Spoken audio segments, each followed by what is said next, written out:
बहुत ही आदरणीय समादरणीय भाई पंडित प्रदीप शास्त्री जी, इस आर्य समाज के बहुत ही योग्य पुरोहित धर्माचार्य आदरणीय आचार्य विवेक दीक्षित जी, इस आर्य समाज और फरीदाबाद वेद प्रचार मंडल के बहुत ही सुयोग्य अधिष्ठाता संचालक, जिनसे कई बार फोन पर विचार विमर्श हुआ, चर्चा हुई, प्रयास किया। मेरा मन तो बहुत था आप सब लोगों के दर्शन करने का कई वर्ष पूर्व,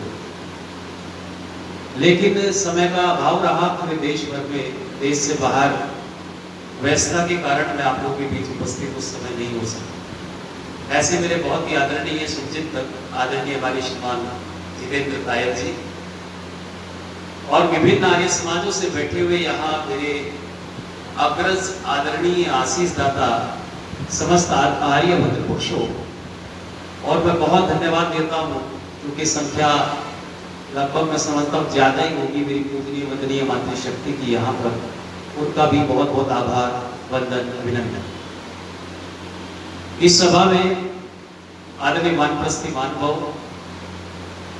और सन्यासिनी माता हमारे मध्य उपस्थित, उनका भी मैं बहुत बहुत वंदन करता हूं। समक्ष बैठे तमाम भक्त पुरुषों, नौजवान साथियों, बहुत बढ़िया सुंदर तरीके से आपने दो गीतों को भी सुना। चूंकि श्रावणी पर्व का यह महोत्सव है और एक चीज महाभारत के पश्चात, क्योंकि एकाधिकार लोगों ने कर लिया था वेद के ऊपर, एकाधिकार लोगों ने कर लिया था शास्त्रीय ग्रंथों के ऊपर, और मनमानी मनगढ़ंत उक्तियां आप बहुत बार विद्वानों से सुनते होंगे। ऐसी उक्तियां प्रचारित की गई महाभारत काल के पश्चात वाममार्गियों के द्वारा, और उसमें कहा गया कि स्त्री शूद्रों न धीयता,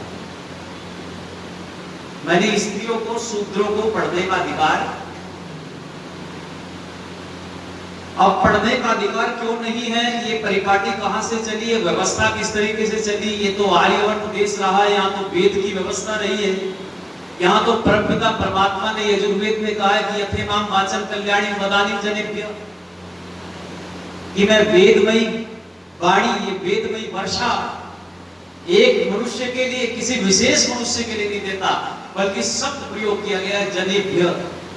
जनेभ्य बहुवचन रूप है, जन, मैंने समस्त लोगों के लिए मैं वेदमयी वाणी सबके कल्याण के लिए देता। और बीच के दौर में ऐसी व्यवस्था राष्ट्र के अंदर आई, देश के अंदर आई, कि कुछ लोगों ने घर की कहानी बनाई और कहना शुरू कर दिया कि स्त्रियों को, शूद्रों को पढ़ने का अधिकार।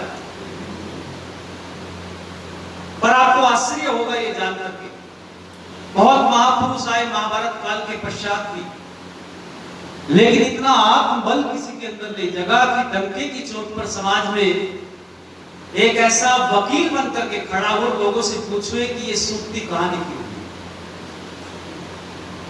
अगर ये ताकत और ये हिम्मत किसी ने की है तो जल्दी बोल दो, कौन थी? स्वामी दयानंद सरस्वती। उन्होंने कहा कि ये सूक्तियां तुम्हारी घर की हैं, ये कहीं किसी शास्त्र की नहीं है, किसी वेद की नहीं है, उपवेद की नहीं है, दर्शनों की नहीं है, ब्राह्मण ग्रंथों की नहीं है, यानी आर्ष ग्रंथों की तो नहीं है, इसकी मैं गारंटी लेता हूं। स्वामी दयानंद ने कहा, तो कहा कि है कि तुम्हारी घर की बनाई। स्त्रियों और शूद्रों को भी पढ़ने का अधिकार है। शूद्र के लिए वेद में आर्य शब्द आया, शूद्र को भी क्या कहा गया? आर्य। अब आप विचार करके, क्योंकि शूद्र की धारणा लोगों ने अलग तरीके से बना ली थी, तो ये जो श्रावणी का महोत्सव हम लोग मना रहे हैं, इस महोत्सव को मनाने का जो संकल्प हमने लिया है, और उस संकल्प के पीछे जो शक्ति काम कर रही है, उस शक्ति को प्रज्वलित करने के लिए एक देदीप्यमान महापुरुष इस तरह पर आया और आकर के हमको पढ़ने का, पढ़ाने का, सुनने का और बोलो सुनाने का साहस देकर के, साहस नहीं था, सत्य को सत्य कहने की हिम्मत नहीं थी लोगों। एक ऐसी हिम्मत, एक ऐसी ऊर्जा पैदा करके गया और कहा कि दुनिया के लोगों, वेदों की ओर लौटो और वेदों को पढ़ो और बोलो जब स्वामी दयानंद ने कहा कि वेदों को पढ़ो, तो देखिए व्यवस्था कितनी विकृत हो चुकी है।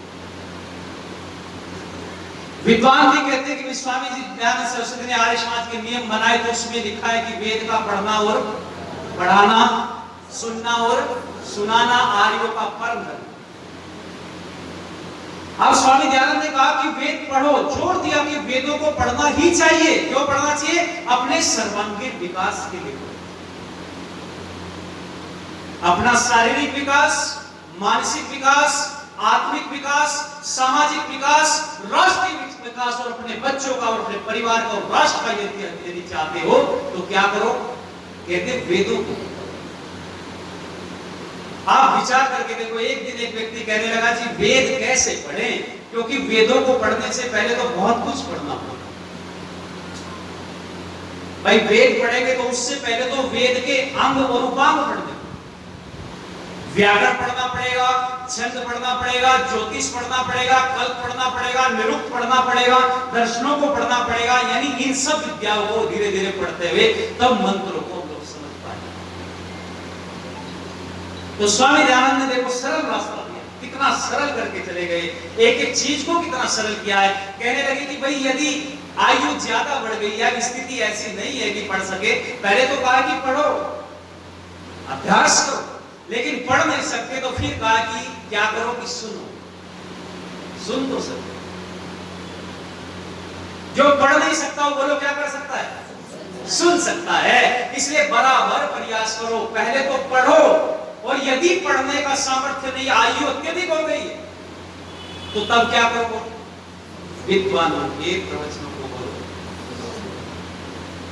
सुनकर के आचरण लाओ, क्योंकि जितना सुनते जाओगे उतने चित्त पर संस्कार बनते जाएंगे, और जितने संस्कार आर्ष विद्या के प्रगाढ़ होंगे उतना ही जन्म, अग्रिम जन्म, आगे का जन्म बोलो बहुत सुंदर है। ऐसा जन्म होगा कि आगे का जो शरीर मिलेगा उस शरीर में और उत्तर उन्नति करेंगे।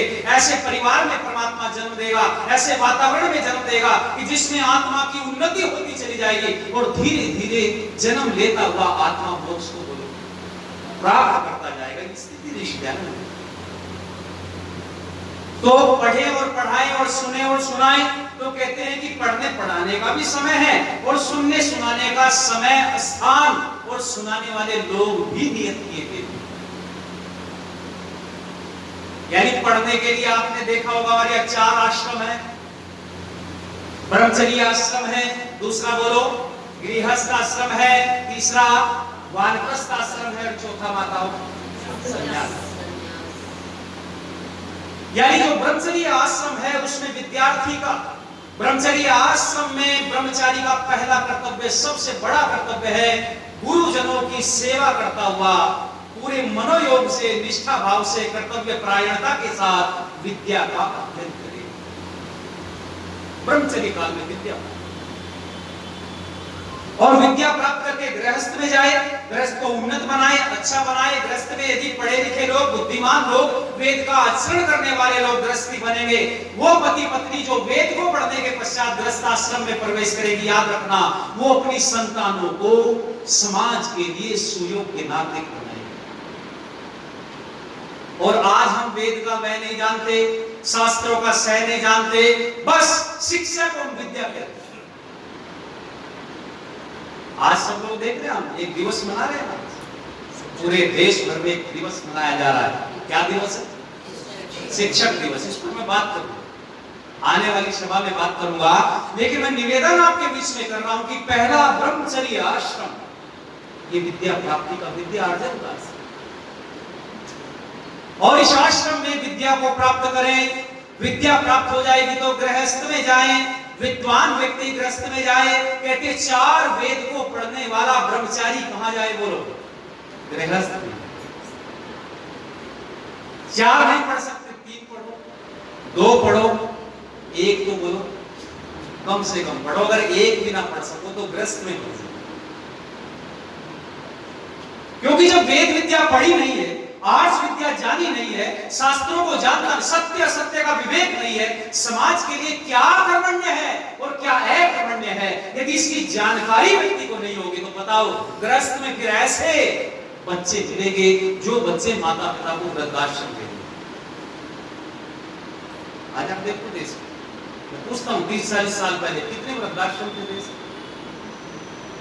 आप विचार करके देखें, वेद विद्या के विलुप्त हो जाने के कारण आज किस तरीके से चारित्रिक पतन हो रहा है, हमारा मानसिक पतन हो रहा है। हमारे बच्चों को हम शिक्षा तो देते जा रहे हैं, पर वो शिक्षा किस दिशा की तरफ दी जा रही है, वो व्यवस्था क्या है, इसमें संस्कार लेश मात्र भी बोलो। इसलिए ऋषि दयानंद ने कहा है, उन्होंने कहा कि विद्या तो हो पर विद्या धर्म युक्त हो। आप पढ़ेंगे व्यवहार भानु, स्वामी दयानंद सरस्वती व्यवहार भानु में लिखते हैं, वो कहते हैं कि विद्यार्थियों को संपूर्ण प्रेम के साथ, यानी प्रेम के भाव से विद्यार्थियों को तन मन धन से प्रयत्नशील होकर के क्या करें, धर्मयुक्त व्यवहार की शिक्षा और विद्यावान बनाए। अब जब मैं इस वाक्य को पढ़ रहा था स्वामी दयानंद के, तो मैं आश्चर्यचकित हुआ। मैंने कहा शिक्षा के साथ ऋषिवर दयानंद ने कहा है धर्मयुक्त व्यवहार की शिक्षा। और देखो एक शब्द और जोड़ा है, वह विद्यावान। यानी स्वामी दयानंद जानते हैं कि विद्या वही है, कौन सी, जो सत्य और असत्य का, जल्दी बोल दो, विवेक करा दे, वही क्या है, विद्या है। और शिक्षा को सीखना है, और सीख व्यक्ति गलत चीज को भी सकता है, बोलो सही को भी सीख सकता है। ये शिक्षा ही तो है जो आज परमाणु बम बना रहे हैं, जो आज शिक्षा लेकर के समाज में निरंतर तबाही मचा रहे हैं, ये भी तो शिक्षा है। बस शिक्षा में और विद्या में अंतर इतना है कि विद्या का पढ़ने वाला विद्यार्थी ये जान लेता है कि ये समाज कल्याण के लिए बातें हैं। विद्या का पढ़ने वाला विद्यार्थी जान लेता है ये समाज के कल्याण के लिए बातें हैं, ये मेरे लिए करने योग्य है, ये मेरे लिए, जल्दी बोल दो, न करने योग्य है। जो इसका भेद प्रकट कर दे उसी का नाम विद्या है। और स्वामी दयानंद चाहते थे विद्यार्थी बने, पर आज हम विद्यार्थी नहीं बन रहे, हम तो सीख रहे हैं। और याद रखिए इसी के लिए आश्रम बनाए, और उन्होंने कहा कि ये सिखाने की जिम्मेदारी भी है। जब गृहस्थी बन जाए तो गृहस्थ में ही नहीं रहना है, गृहस्थ से बाहर निकलना है। कहां जाना है, वानप्रस्थ में। पर आज दुर्भाग्य, अभी संचालन कर रहे थे जितेंद्र जी, उन्होंने एक वाक्य बोला, जब सन्यासिनी माता को हम पटका पहना रहे थे तो उन्होंने एक वाक्य बोला कि ये वो प्रजाति जो विलुप्त।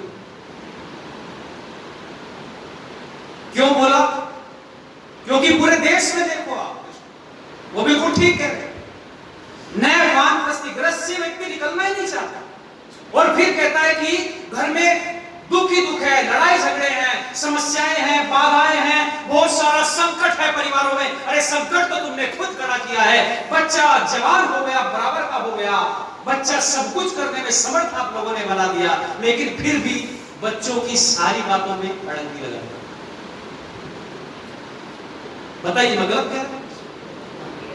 बच्चे काम करना चाहे, हमने तैयार किया, हमने बनाया अपने बच्चों को, योग्य बनाया, पढ़ाया लिखाया, उनको जवान बनाया, उनको तैयार किया कि वो गृहस्थ में आकर के हमारा सारा कारोबार संभाले, हमारी जिम्मेदारियों को संभाले, हमारी सामाजिक नैतिक जिम्मेदारियां संभाले। पर हमने क्या किया, हम उस घर को छोड़ना नहीं चाहते।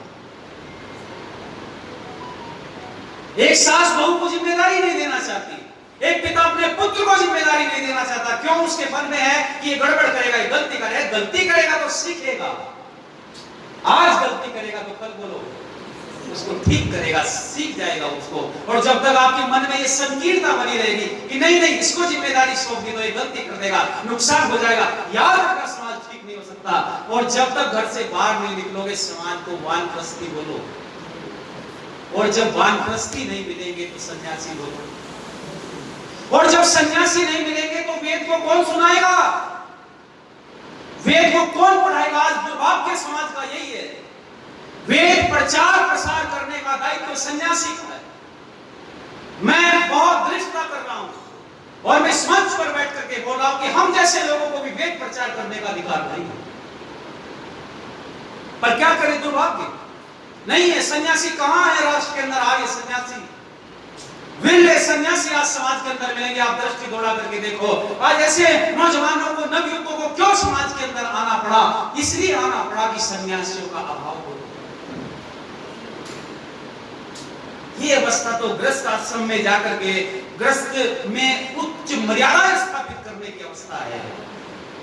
आगे चल करके वानप्रस्थ लेंगे तो वानप्रस्थ के नियमों को जाने, सन्यास के नियमों को जाने, पर हमने छोड़ दिया। हम श्रावणी पर्व को मना रहे, पर ध्यान से सुनना जरा, ये श्रावणी है क्या, ऋषि दयानंद ने इसको कैसे समाज के अंदर उजागर किया, और हम श्रावणी मनाए कैसे, और किनको मनाने का अधिकार है, मैं आपको बता रहा हूं सबसे। आज तक हम कहते हैं जो चातुर्मास चलते हैं ना, जिसको बोलते हैं चौमासा, और ये चातुर्मास में हमारे यहाँ वेदों के अंदर जब मैं वेद पढ़ रहा था तो उसमें वेद में, ऋग्वेद में भी और अथर्ववेद में भी कई सूक्त ऐसे आए हैं जिनमें इस चातुर्मास का प्रयोग कैसे करें पूरा वर्णन दिया। और वेदों में एक सूक्त आता है जिसको कहते हैं मंडूक सूक्त, और एक सूक्त आता है जिसको कहते हैं नासदीय सूक्त। तो जब इन सूक्तों को हम पढ़ते हैं और पढ़कर के हमको पता चलता है कि मंडूक संस्कृत का शब्द है और मंडूक का हिंदी अर्थ होता है मेंढक। अब इस सूक्त में पूरे के पूरे सूक्त में यह बताया गया वेद के अंदर कि श्रावणी के इन चातुर्मासों में हम लोग किस तरीके से वेद का पठन पाठन करें, वेद का स्वाध्याय करें, वेद को सुने सुनाए, वो पूरी परिपाटी कैसी होनी चाहिए, जिस तरीके से पूरे वर्ष भर मेंढक अपने कार्यों में व्यस्त रहते, पता नहीं चलता कहां, लेकिन जैसे बरसात हुई बोलो बाहर निकल आते, और बाहर निकल के टर की ध्वनि, यानी शुभ संकेत कर रहा है कि है विद्वानों पूरे वर्ष भर निरंतर अपने कार्यों में लगे रहो, लेकिन ये जो चातुर्मास है 4 महीने है, इसमें नए अन्वेषण करो, विचार गोष्ठियां करो, वेद की गोष्ठियां करो, शास्त्रार्थ की परंपरा को उजागर करो, स्वाध्याय करो, शंका समाधान करो, और गृहस्थियों के बीच में जाकर के उन गृहस्थियों को उपदेश करो, ऐसा मंथन चिंतन बनाकर के चातुर्मास का प्रयोग करो। यह व्यवस्था उन वेद के सूक्तों में दी। और आपको आश्चर्य होगा जानकर के, हम कहते थे सावन का महीना है, आप जानते सावन क्या है? ये सावन विकृत रूप है किसका बोलो? श्रावण। और श्रावण का हमने बना दिया श्रावणी, बोलते हैं ना श्रावणी का महोत्सव होता है। अच्छा श्रावण कैसे? श्रावण में कौन सी धातु है? बहुत अच्छा, सारी माताएं बहुत विद्वान बैठी हैं, और मैं सामान्य लोगों के बीच में प्रवचन नहीं कर रहा। यहाँ कोई तो आर्य समाज का प्रधान है, कोई मंत्री है, कोई समाज में लंबे समय से अरसे से आकर के वेद विद्या को जान सीख समझ रहा है। श्रावण जो शब्द है उसमें एक धातु है संस्कृत की श्रु, और श्रु धातु से कठिन प्रत्यय करके एक शब्द बनता है श्रुति, और श्रुति का मतलब है सुनना। और श्रुति को एक चीज और कहते हैं, सृष्टि के आदि से जब परंपरा सुनने सुनाने की वेद की चली तो तब वेद को भी जल्दी बोल दो क्या कहा गया? यानी ये जो श्रावणी हम मना रहे हैं, सावन के महीने का प्रयोग कर रहे हैं, चातुर्मास का प्रयोग कर रहे हैं, इसका सीधा सीधा मूल तात्पर्य है श्रुति को पढ़ना और समझना। वेद, तो वेद को पढ़ने से क्या होगा? तो कहते हैं वेद को पढ़ेंगे तो सुख मिलेगा, वेद को पढ़ेंगे तो मोक्ष मिलेगा, वेद को पढ़ेंगे तो आनंद मिलेगा। पर कुछ लोग समझते हैं कि वेद तो खाली संस्कृत के लोग ही पढ़ सकते हैं, या थोड़ा बहुत जो ब्राह्मण लोग हैं, पंडित लोग हैं, वो पढ़ सकते हैं। पर दुनिया को कोई बताए, मैं आप लोगों से पूछना चाहता हूं निवेदन पूर्वक, वेद के मायने किताब से है क्या? What is the meaning of Veda? क्या अर्थ है वेद का? क्या वेद का मतलब किताब है, पुस्तक है? नहीं, वेद का मतलब क्या है बोलो? ज्ञान है, नॉलेज। संसार में जितनी भी विद्याएं हैं सारी बोलो वेद हैं। आज एक व्यक्ति रसायन शास्त्र को पढ़ा रहा है, वो रसायन शास्त्र जो समाज के लिए उपयोगी सिद्ध हो रहा है, वो जल्दी बोल दो क्या है? एक डॉक्टर यदि वो मेडिकल का बहुत बड़ा एमडी है, उसने एमबीबीएस कर लिया है, एमडी की डिग्री उसने ले ली है, बहुत योग्यता हासिल कर ली है, उस योग्यता को हासिल करके वो समाज कल्याण के लिए उस योग्यता का उपयोग कर रहा है, तो जल्दी बोल दो योग्यता सारी क्या है? ये सारा ज्ञान जो समाज में प्रवाहित हो रहा है, ये सारा ज्ञान वेद है। वेद सृष्टि के आदि से है, सबके लिए है। खाली वेद सनातनियों के लिए नहीं है, खाली वेद आदि समाजियों के लिए नहीं है। वेद का मतलब ज्ञान है। लोगों, ये ऋषिवर दयानंद दुनिया को समझाना चाहते हैं।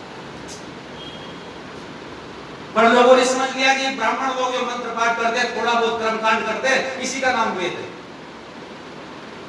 और देश में पढ़े लिखे लोग जो अपने आप को हाईयर क्वालिफाइड लोग कहते हैं, जाते हैं सबके बीच, बड़ी यूनिवर्सिटीज में जाते हैं, प्रोफेसर से मिलते हैं, बातचीत करते हैं। हम सब लोगों के बीच जाकर के बातचीत करते हैं। हम जानते हैं कि आप ये जो नॉलेज कलेक्ट कर रहे हैं, ये सारी की सारी नॉलेज ये वेद है।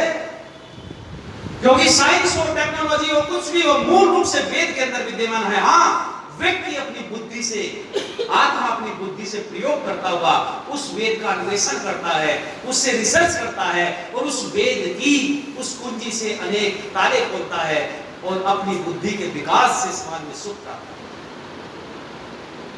लेकिन हमने क्यों कहना बंद कर दिया कि हम वेद के अनुयायी नहीं हैं? इसका लंबा कारण है लोगों, उस पर भी हम निश्चित रूप में चर्चा करेंगे। लेकिन जो चीज मैं आपसे बताने के लिए प्रयत्न कर रहा था वो ये कि श्रावणी के मास में हम वेद का अध्ययन करें। कैसे करेंगे वेद का अध्ययन? तो कहते हैं वेद को पढ़ने के लिए आज तो इतना सरल बना दिया गया है, व्यवस्था इतनी बढ़िया बन गई। आप लोग तो इतने सौभाग्यशाली हैं। आप विचार करके देखो, पहले स्थितियां ऐसी थी कि भाष्य बहुत कम थे और भाष्य ये यदि थे भी तो वो अशुद्ध रूप में उपलब्ध। लेकिन महती कृपा हुई कि इतने बड़े बड़े विद्वान आगे समाज में दुनिया को दिए। महती कृपा हुई कि स्वामी दयानंद सरस्वती आए और पूरे यजुर्वेद का भाष्य किया और ऋग्वेद के 6वें मंडल तक भाष्य करके चले गए और ऋग्वेद आदि भाष्य भूमिका जैसा ग्रंथ हमको दे दिया तो सारे कपाट खोलता। अरे कुछ मत पढ़ो, आप समझ लेना हमने वेद ही पढ़ लिया है। एक ग्रंथ यदि आपने अद्योपांत पढ़ने का अभ्यास कर लिया, जिसको सत्यार्थ प्रकाश कहते हैं, तब भी आप लोग सफल हो गए। कितना सरल कर दिया गया। इसलिए आप विचार करें और संकल्प लें श्रावणी पर्व पर कि हम अपने जीवन में नित्य प्रति स्वाध्याय करेंगे।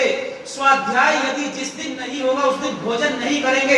यदि इतनी संकल्प शक्ति आपके जीवन में आ गई तो मैं सत्य कहता हूं, सच कहता हूं कि आपके परिवार में सुख आ जाएगा। पर हमारे अंदर संकल्प शक्ति नहीं है। हम बच्चे के साथ घंटों घंटों मोबाइल तो देख सकते हैं, पर बच्चे को बिठा करके ये नहीं कह सकते कि बेटा तू कितना अच्छा पढ़ना जानता है। मैंने सुना है कि तेरे टीचर कहते हैं कि तू बहुत अच्छा पढ़ने जानता है, तेरी पढ़ने की कुशलता बहुत ज्यादा है, क्या मुझे एक पृष्ठ पढ़ के सुनाएगा? और यदि एक पृष्ठ पढ़ के सुनाएगा तो मैं तुझे मन मुंह मांगी जो तुझे पसंद है वो चीज दूंगा या दूंगी। यदि ऐसा हम बच्चे को बोले तो बताइए बच्चा पढ़ेगा नहीं? और बच्चा एक पृष्ठ पढ़ेगा तो उससे लाभ ये होगा तुम्हें सुनने को मिल गया और बच्चे को बोलो पढ़ने को मिल गया, उसके चित्त पर संस्कार। बच्चा कहते बच्चा वही है जो सब चीजों से बचा रहे, जो अज्ञान से बचा रहे, अविद्या से बचा रहे, पाखंड से बचा रहे, अनाचार से बचा रहे, इन सब चीजों से बचा रहे, वही बच्चा है। और उस बच्चे को परिमार्जित करना है, बनाना है, और बनाने वाले तो आप लोग हैं। यही तो ईश्वर दयानंद ने हमको कहा है कि एक पृष्ठ स्वाध्याय करो। तो स्वाध्याय कराने वाले कौन थे? तो आपको आश्चर्य होगा जान करके कि इन चातुर्मास में बरसात ज्यादा होती है। बरसात में सारे व्यवसायी लोग, बिजनेसमैन लोग, किसान लोग, व्यापारी लोग, घर में महिलाएं जो बाहर आना जाना इधर जिनका रहता है, वो सब बरसात के समय में क्या हो जाते हैं, वो उनके कार्य सब बंद हो जाते हैं। तो बंद हो जाते हैं तो खाली है तो क्या करें? तो कहते हैं खाली है तो स्वाध्याय करो। तो स्वाध्याय में अटक जाएंगे तो क्या करें? क्या अटकने के लिए है ना सन्यासी? यदि अटक जाएंगे तो सन्यासी सुधार करेंगे। सन्यासी कहां से आएंगे? तो सन्यासी महाराज जंगल में बैठे थे, अपनी कुटिया बना करके साधना कर रहे थे, स्वाध्याय कर रहे थे, जीवन का निर्माण कर रहे थे। अब जंगल में भी बरसात हुई और जंगल में बरसात हुई तो लकड़ियां गीली हो गई। लकड़ियां गीली हो गई तो अब बनाने को भोजन नहीं है। अब भोजन नहीं है तो कहां मिलेगा भोजन? सन्यासियों को भोजन गृहस्थियों के यहाँ मिलेगा, इसलिए उनका चातुर्मास ठीक से बीत जाएगा। और गृहस्थियों के पास पूरे वर्ष भर समय नहीं है, ये 4 महीने मिल गए हैं सौभाग्य से, इनमें जीवन निर्माण की, गृहस्थ की, अपने समाज को, परिवेश को ठीक करने की और विज्ञान की चर्चा, अपने सन्यासियों से धर्म की चर्चा करे। इसलिए दोनों का संयोग करने के लिए एक संधि की गई है। उसी संधि का नाम लोगों ने रखा है श्रावणी पर्व। ये श्रावण, ये रक्षाबंधन है। मनाया ना भी रक्षाबंधन पूरे देश। कैसे मनाया? भाई जाता है बहन के घर और घर पर जाकर के बहन भूखी रहती है पूरा दिन, कुछ भी नहीं, पानी तक नहीं पीती। भाई जाता है और जाकर के बहन का व्रत, इसको व्रत कह रहे हैं, उपवास कह रहे हैं, उसको पानी पिला करके व्रत खुलवाता है और बहन हाथ पर गलावा बांधती है। और उसी का नाम देश दुनिया में क्या पड़ गया? रक्षाबंधन पड़ गया। पर ये रक्षाबंधन नहीं, मात्र ये रक्षाबंधन, ये हमारा रक्षाबंधन नहीं है, आर्यों का नहीं है, वैदिक लोगों का नहीं है, आर्यवर्त का नहीं है। इस पृथ्वी के सृष्टि के आदि से महाभारत काल पर्यंत तक रक्षाबंधन का स्वरूप नहीं। तो आप पूछेंगे क्या है? मैंने बताया अभी, इस श्रावणी पर्व पर सन्यासियों का, गृहस्थियों का, आत्मा के और इस प्रकृति के रक्षण के लिए जो बंधन होता है, जल्दी बोल दो, वही रक्षाबंधन। सन्यासी आता है, यज्ञ कराता है, बड़ी यज्ञशाला बनती है। और आपने देखा है, आप आश्चर्य मानेंगे, नगर नगर में, गांव गांव में, यत्र तत्र सर्वत्र देवालय, जिनको मंदिर कहते हैं। ये मंदिर परिपाटी आज के थोड़ा ही है, ये तो सृष्टि के आदि से बस स्वरूप बदल गया है। धर्मशालाएं होती थी, मठ होते थे, मंदिर होते थे, उनमें धर्म की चर्चा होती थी। क्यों? वो गांव से बाहर बनते थे, नगर के बाहर बनते थे। क्यों बनते थे? कि सन्यासी आएगा, आकर के उस धर्मशाला में, उस मंदिर में, उस मठ में आकर के बैठेगा। और जैसे ही लोगों को पता चलेगा सन्यासी महानुभाव, आज विद्वान व्यक्ति आ गया है मठ, धर्मशाला में, मंदिर में, वो व्यक्ति जाते थे, बड़ी यज्ञशाला प्रांगण में बनाते थे और ऋतु के अनुकूल सामग्री का चयन। बोलो, ऐसे नहीं चलता है यज्ञ।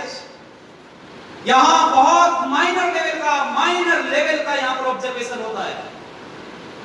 किस ऋतु में किस सामग्री का प्रयोग करें, किस ऋतु में किस साकल्य का प्रयोग करें, किस ऋतु में किस तरीके की संविधाएं प्रयोग करें, यहां तक ब्राह्मण ग्रंथों में महर्षि याज्ञवल्क्य ने शतपथ में पूरा दिया, पढ़ने का प्रयोग। इस तरीके से यज्ञ रचा करके सन्यासी बैठता था। पहले यज्ञ करते थे, यज्ञ करके वातावरण की रक्षा करते थे, गांव गांव, नगर नगर में कार्यक्रम हुआ करते थे। इससे प्रकृति शुद्ध होती थी और अन्न फसलें हमारी, बोलो, अच्छी होती थी। फसलें बढ़िया बनेंगी तो नस्लें, बोलो, अच्छी बनेगी। आज फसल बिगड़ गई है तो नस्ल भी, बोलो, आया देखो नस्लें। ये तो मैं हरियाणा में बैठा हूं, यहां तो 9-9 फुट के, 10-10 फुट के जवाब होते। आप देखो विचार करके। और आज स्थिति इस तरीके से बिगड़ती चली जा रही है कि समस्याएं इतनी है, मैं कितनी आप लोगों को गिनाऊं। ना तो हमारी शारीरिक उन्नति हो पा रही है, ना हमारी आत्मिक उन्नति हो पा रही है। क्यों? क्योंकि हमने अपनी उन्नति के मार्ग बंद कर दिए। जो मंदिर कभी शास्त्रीय चर्चा के लिए बनाए गए थे, जो गांव गांव में, नगर नगर में, बाहर इन चातुर्मास में 4 महीने का प्रयोग करने के लिए सन्यासी वनों से आएंगे, सन्यासी आकर के गृहस्थियों को उपदेश करेंगे, उसके लिए मंदिर बनाए गए थे। आज उन मंदिरों के अंदर व्यक्ति बैठ करके भांग पी रहे, 500 लोग आते हैं, बैठ करके भांग पीते हैं। और भांग पीने के लिए आदर्श हमारे महापुरुषों को सामने रख करके भांग का प्रचलन चला है। अहो दुर्भाग्य समाज का, जहां वेद की विद्या का प्रचार होना चाहिए था, जहां यज्ञों के अग्नि से सामग्री जल करके वातावरण शुद्ध होना चाहिए था, वहां समाज में पतन के गड्ढे में हम गिरते जा रहे हैं। जो आर्ष विद्या थी वो लुप्त हो गई है और अनार्ष विद्या बढ़ती जा रही है, अनाचार। इसको ठीक कैसे करें? याद रखना, जब जब विकृति समाज के अंदर आती है, ठीक ही उसको समाज नहीं करना। इसलिए हम प्रयास करें ऐसे संगठन हम लोग बनाएं, ऐसी हम अपनी टोलियां तैयार करें, हम वानप्रस्थ की तरफ बढ़ें, गृहस्थी अपने बच्चों को सौंपें और बाहर निकल करके कुछ समय समाज के लिए निकालें। याद रखिए, समाज में निकलने वाले व्यक्ति को बहुत सारी बाधाओं का सामना करना पड़ता है, लोगों के ताने सुनने पड़ते हैं, काम करने वाले व्यक्ति की लोग टांगे खींचते हैं, लेकिन याद रखिए, जितना वो समाज का काम करता जाएगा निस्वार्थ भाव से, अंदर बैठा ईश्वर उसको आत्मबल देगा। जितना जितना आप समाज का काम करोगे, ईश्वर आत्मबल देगा। ईश्वर कहेगा, मेरे पुत्र, तू इस दुनिया का सबसे श्रेष्ठ काम कर रहा है, तू मेरी आज्ञा का पालन कर रहा है। मैंने कहा था कि गृहस्थी पूरी हो जाए तो वानप्रस्थी बन जाना, तू मेरी आज्ञा का पालन कर रहा है। वानप्रस्थ पूरा हो गया तो संन्यास लेकर के वेद का प्रचार प्रसार कर, तू मेरी आज्ञा का पालन कर रहा है। और याद रखिए, जिस पिता की संतान उसकी आज्ञा का पालन करती है, वो पिता बोलो खुश होकर के आशीर्वाद देता है, वो उसकी उन्नति करता है, वो उसको आगे बढ़ाता है। और जो संतान उस परम पिता परमात्मा की आज्ञा का पालन करेगी, अरे लौकिक पिता की आज्ञा का उल्लंघन कर दोगे तो पिता रुष्ट हो जाता है, नाराज हो जाता है। पर हमने अपने पिता की आज्ञा का उल्लंघन किया है, मेरा परमात्मा किसी से रुष्ट नहीं होता, मेरा परमात्मा किसी से नाराज बोलो नहीं होता है। लेकिन याद रखिए, जैसा हम कर्म कर रहे हैं, यदि उसके प्रति हम आचरण गलत करते चले जाएंगे तो उसका दंड भी बोलो हमको ही मिलेगा। आज दुर्भिक्ष सारे अपार पड़ रहा है, आज समस्याएं समाज में बढ़े तो समस्याएं देने वाले भी हम ही हैं। इसलिए हम प्रयास करें, उन्हें वो संन्यास्त धर्म लौटे, उन्हें वो वानप्रस्थ धर्म लौटे और उन्हें वो वेद की व्यवस्था फिर से लौट जाए, ऐसा मैं विश्वास चाहता हूं। और इसी प्रतिज्ञा लेकर के मैं समाज में निकल पड़ा हूं। मैं प्रयास कर रहा हूं जन चेतना लाने का, मैं प्रयास कर रहा हूं नौजवानों के रक्त में उबाल लाने का, मैं प्रयास कर रहा हूं गृहस्थियों को उनका कर्तव्य याद दिलाने का, मैं प्रयास कर रहा हूं वानप्रस्थियों को और सन्यासियों को जागृत करने का, मैं प्रयास कर रहा हूं ऋषिवर दयानंद ने जो ज्योति जलाई थी वो लुप्त न हो जाए, वो बुझ न जाए, उसको निरंतर जगाने का प्रयास हम लोग कर रहे हैं। बस आपके साथ की जरूरत है। अगर आप साथ में खड़े हो गए तो एक बड़ा परिवर्तन समाज के अंदर बोलो लाया जा सकता है। परिवर्तन लाने में लेश मात्र भी कमी नहीं रहेगी। आप जागो तो सही, आप उठो तो सही, समाज बदलेगा, फिर से वेद का परचम दुनिया में लहराएगा और आर्यभट्ट का गौरव समाज में बढ़ेगा। ये कुछ चर्चाएं श्रावणी के संबंध में मैंने परिचयात्मक दृष्टि से आपके बीच में रखी है। समय चूंकि पहले ही बहुत हो गया था, अतिक्रमण मैं करना नहीं चाहूंगा। ठीक समय पर जो दिया गया था, मैं अपनी वाणी को विरमित करता हूँ। श्यामकालीन सभा में कुछ महत्वपूर्ण विषय आपके बीच में प्रस्तुत करेंगे। आप प्रयास करो अपने इष्ट मित्रों को, सगे संबंधियों को, अपने बच्चों को, बेटी बेटियों को। देखो माताओं, दो चीजें, एक बात कह के विराम देता हूं, एक है बचपन और एक है बचपन। अगर बचपन में उंगली पकड़ के लाओगे ना बच्चों को, तो वो बचपन में फिर आपकी उंगली पकड़ के लाएंगे। अब जब हम उंगली पकड़ के बच्चों की लाना ही नहीं चाहते, हम सोचते हैं बच्चे पढ़ रहे हैं। अरे पढ़ रहे हैं, बच्चे पढ़ेंगे। संस्कृत को सुनने से बच्चे का साफ माइंड होता है। आपको पता है कितना बड़ा एक्सपेरिमेंट हुआ इस बात पर? जो मंत्रों को सुनता है और मंत्रों को पढ़ता है, उसकी बुद्धि रितंभरा बन जाती है। यानी मस्तिष्क में ढेरों कोशिकाएं हैं जो सुख पड़ी हैं, वाइब्रेट होता है। वाइब्रेशन होने से मस्तिष्क कोशिकाएं खोलेगी। मंत्रों को सुनने से बच्चों को अलग तरीके की विद्या की जानकारी मिलेगी, तो बच्चे आगे बढ़ेंगे, आपसे सवाल करेंगे, पूछेंगे, वो संस्कार बनेंगे। तो बच्चों को लाया करो। मैं तो कहता हूं बच्चों को लाना चाहिए, पर याद करें लाए कहां से, बच्चे हैं ही नहीं। अभी मैं मुरादाबाद गया था, करोड़ों करोड़ों रुपए की कोठियां उन माताओं के घर में। मैंने पूछा बच्चे कितने हैं? एक ही बच्चा था जो अमेरिका चला गया, एक ही बच्चा था वो स्विट्जरलैंड चला गया, वो डेनमार्क चला गया, यूरोप में चला गया। आप समस्या है, इस चीज को ठीक करने का प्रयास करें, दूसरे लोगों को भी प्रेरित करें। आप इस आर्य समाज के प्रांगण तक ले आओ। उसके पश्चात मैं गारंटी देता हूं अगली सभा में उस वक्त आएगा, ये गारंटी मैं दे रहा हूं। बस लाओ आप अपने मित्रों को, इष्ट मित्रों को बुला के। बहुत आभार, धन्यवाद। वाणी को विराम।